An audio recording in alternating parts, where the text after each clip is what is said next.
Reinders débarquera au Congo, à Kinshasa. Notre ministre des Affaires étrangères entame une visite controversée, la première d'un dirigeant européen depuis l'élection contestée du président Kabila.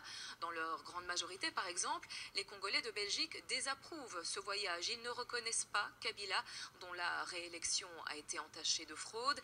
Et le discours, les actions de ses opposants se radicalisent.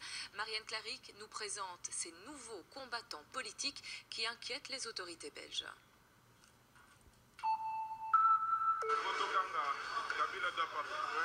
Ils se revendiquent de toute la diaspora congolaise. Ils se disent combattants. À Bruxelles, leur quartier général c'est Matongé.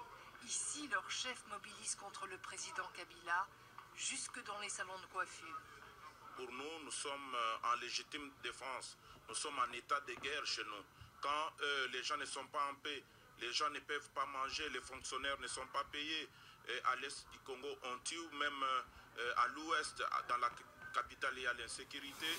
Et tous ces viols des femmes-là, on s'est dit, on doit crier fort, faire du bruit, dénoncer tout ce qui se passe chez nous. Et pour se faire entendre, les combattants ont trouvé un nouveau moyen d'action, s'attaquer physiquement à l'entourage de Kabila lors de ses déplacements en Europe.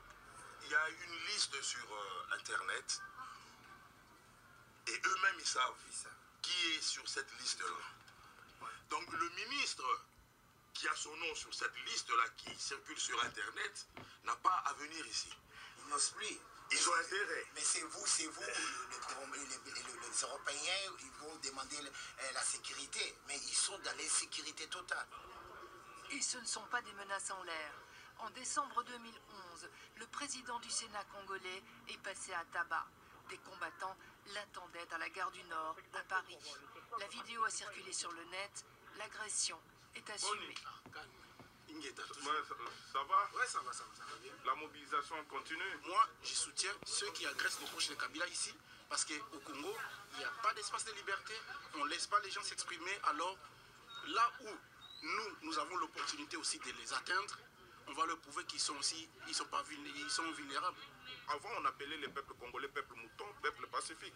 Pourquoi cette fois-ci tout le monde s'est réveillé? Ce n'est même pas seulement nous qui sommes à la tête du mouvement, c'est tous les Congolais. Lui aussi, c'est un combattant. Discrètement mais sûrement, il mobilise la diaspora. Son blog est suivi par des milliers de personnes. Il y poste les vidéos des combattants du monde entier. Nous sommes un peuple auquel on ne reconnaît pas ses droits.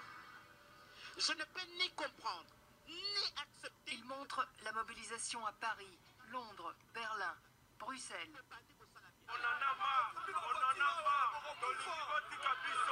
on est un peuple à bout. À Matongé, en décembre dernier, la contestation a tourné à l'émeute. Depuis, chaque manifestation est un risque potentiel. Le peuple congolais aujourd'hui est devenu un petit peu comme ce peuple palestinien qui n'a plus d'autres moyens.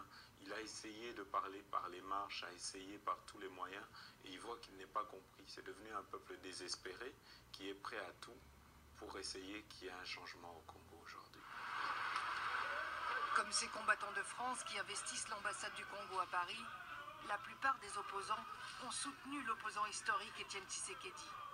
Face à Kabila, Tshisekedi a échoué, mais eux ne s'avouent pas vaincus. Le grand soir n'est pas pour demain, mais la diaspora congolaise reste mobilisée. Oui.